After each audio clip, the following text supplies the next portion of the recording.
Alors qu'il se disait confiant et assuré pouvoir l'emporter dimanche, Viktor Orban a rapidement reconnu ce qu'il qualifie de lourde défaite aux élections législatives. Le Premier ministre hongrois a même félicité son rival, le chef de l'opposition Péter Magyar, pour sa victoire. Les résultats partiels font état d'une large avance de son parti, avec plus de 52% des votes, contre environ 38,55% pour le parti au pouvoir de Viktor Orban. Alors que les sondages prédisaient un résultat serré entre les deux hommes, ce scrutin a été marqué par une participation record. Peu avant la fermeture des bureaux de vote, le taux de participation s'élevait à 77,80% contre 70,5% en 2002. Plusieurs dirigeants ont félicité Péter Magyar pour sa victoire. C'est le cas notamment du président français Emmanuel Macron, du chancelier allemand Friedrich Merz ou encore de la présidente de la Commission européenne Ursula von der Leyen. Péter Magyar a notamment promis de réconcilier son pays avec l'UE.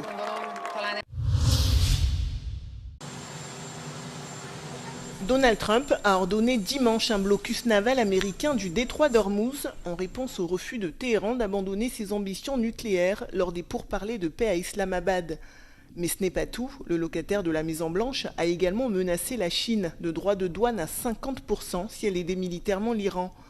Après l'annonce du président américain sur son réseau Truth Social, la réponse des gardiens de la révolution ne s'est pas fait attendre. Ils ont affirmé que le trafic dans la zone était sous leur contrôle et que tout navire militaire qui s'approcherait du détroit d'Ormuz sera considéré comme violant le cessez-le-feu. Quelques heures plus tôt, les délégations américaines et iraniennes avaient quitté le Pakistan sans accord après 21 heures de discussion. The bad news is that we have not reached an agreement, and I think that's bad news for Iran much more than it's bad news for the United States of America. So we go back to the United States having not come to an agreement. We've made very clear what our red lines are, what things we're willing to accommodate them on, and what things we're not willing to accommodate them on. And we've made that as clear as we possibly could, and they have chosen not to accept our terms. L'agence de presse officielle iranienne a indiqué que les pourparlers directs avaient commencé après que les conditions préalables fixées par l'Iran, notamment la réduction des frappes israéliennes sur le sud du Liban, avaient été satisfaites. Malgré l'échec des négociations, les médiateurs pakistanais ont appelé les deux pays à maintenir la trêve. Le conflit a fait plus de 3375 morts depuis son début, le 28 février. Réunis devant la célèbre cathédrale Sainte-Sophie à Kiev, de nombreux fidèles étaient venus assister aux célébrations pour la Pâque orthodoxe ce dimanche 12 avril. Malgré un calme apparent dans ce quartier de la capitale, sur le front, Ukrainiens et Russes s'accusent mutuellement de ne pas avoir respecté la trêve pascale qui devait durer jusqu'à dimanche soir. L'état-major ukrainien affirme avoir recensé plus de 2200 violations du cessez-le-feu depuis son entrée en vigueur samedi après-midi. La trêve avait pourtant été annoncée par Moscou et acceptée par Kiev. Volodymyr Zelensky avait même envisagé de la prolonger. Une main tendue refusée par le Kremlin qui ce dimanche a déclaré que le cessez-le-feu ne serait pas prolongé tant que l'Ukraine n'acceptera pas les conditions russes.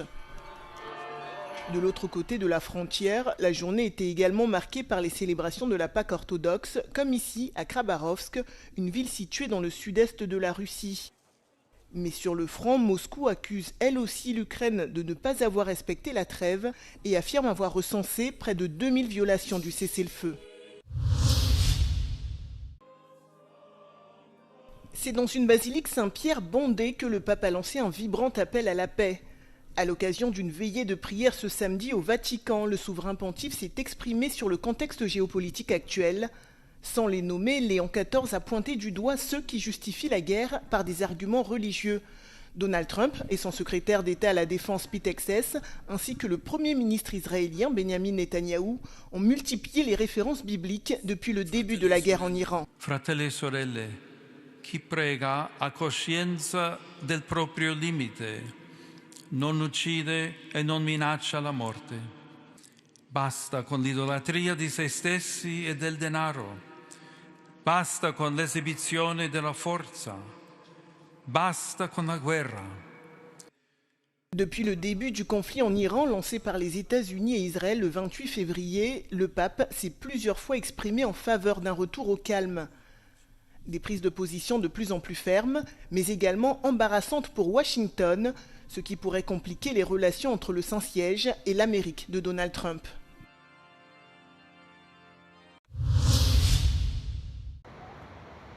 Si grande et pourtant si fragile.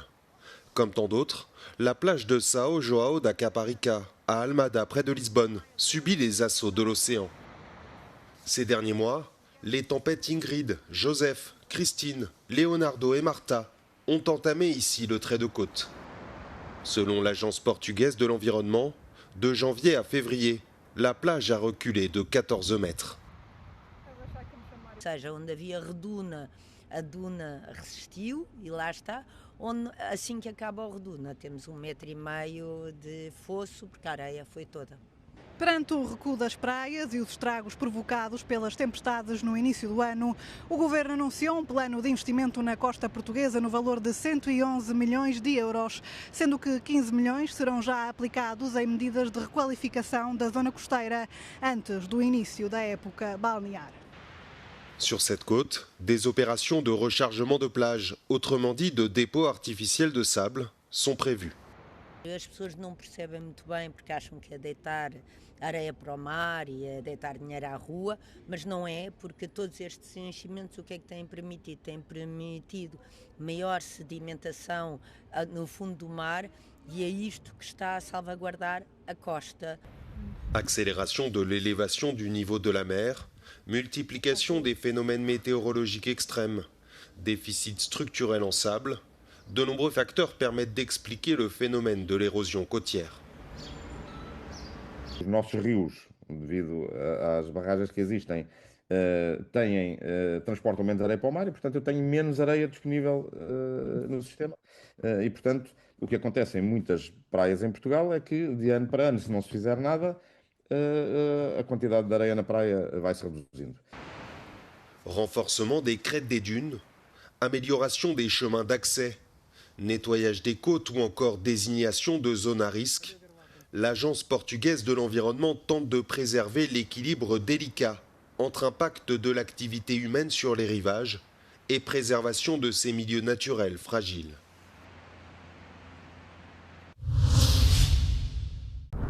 Plus de 90% des manchots de Magellan vivant le long de la côte patagonienne argentine présentent des traces de PFAS, c'est ce que révèle une récente étude. Également appelés polluants éternels, les PFAS constituent un groupe de plus de 10 000 substances chimiques synthétiques qui sont désormais pratiquement omniprésentes sur Terre.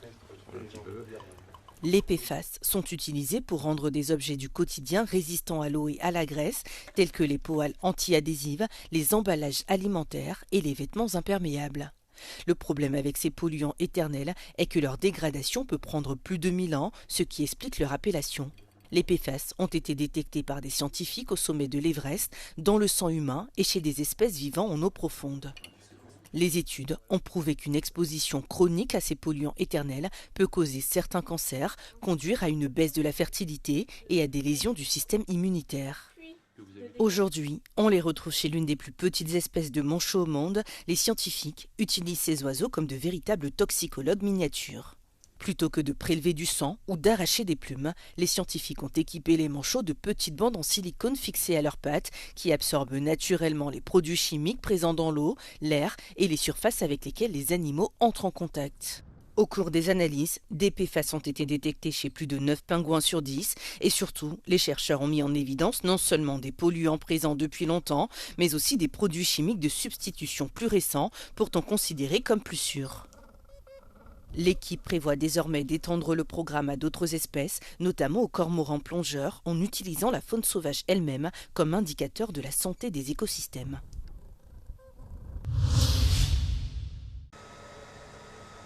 Nous sommes au cœur de l'industrie aérospatiale grecque. C'est dans cette usine que des ingénieurs mettent en place Centaur, le système de défense électronique qui aveugle les drones avant qu'ils n'atteignent leur cible.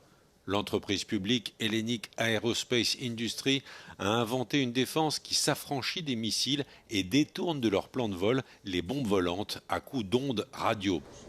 Είναι ένα σύστημα το οποίο είναι το κόστος του σχετικά φτηνό αν το συγκρίνουμε με τους πανάκριβους πυράβλους που πρέπει να καταναλώνει κάποιος για να μπορεί να ρίξει ένα UAV. Μιλάμε για ένα σύστημα ηλεκτρονικού πολέμου, μια σουίτα ηλεκτρονικού πολέμου όπου έχει τη δυνατότητα να μπορεί να λαμβάνει τα ραδιοσύματα ενός UAV, τον έλεγχο ενός UAV, από πολύ μεγάλες αποστάσεις, δίνοντας χρόνο αντίδρασης στους χειριστές του, ούτως ώστε να μπορεί να το καταστέλει πολύ πιο εύκολα, πολύ πιο γρήγορα, χωρίς να καταναλώνει πυρομαχικά. Αυτό είναι το μεγάλο ατού του, δηλαδή το σύστημα καταναλώνει μόνο ηλεκτρική ενέργεια, εν αντιθέσει με τους πυράβλους, τους πανάκριβους πυράβλους, που ξέρετε πολύ καλά ότι ξεκινάνε από $500,000 μέχρι 5 εκατομμύρια, οι πολύ ακριβοί ή έξυπνοι πύραυλοι. Άρα εδώ μιλάμε εμείς για λίγα cents του ευρώ. Le système anti-drone Centaur a été déclenché notamment lors des récentes attaques sur la base britannique de Chypre.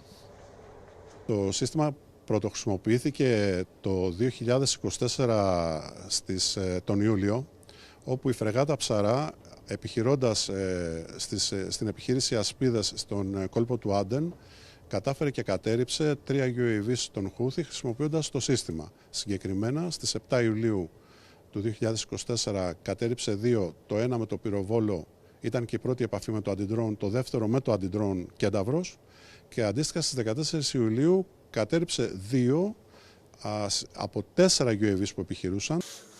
Le système anti-drone s'adapte à différents supports. Centaur peut être fixe à terre, sur des bâtiments de la marine ou bien installé sur des véhicules pour des opérations mobiles.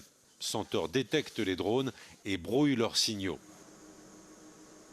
Ο Κένταβρος ενσαρκώνει τη νέα προσέγγιση που υπάρχει στην αεράμινα, προσφέροντας μια πιο έξυπνη και οικονομικά βιώσιμη λύση, με την Ελλάδα να μπαίνει μπροστά στις εξελίξεις.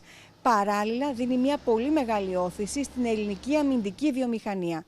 Από τις εγκαταστάσεις της ΕΑΒ στο Σχηματάρι για το Euronews, Φέη Δουλγέρη.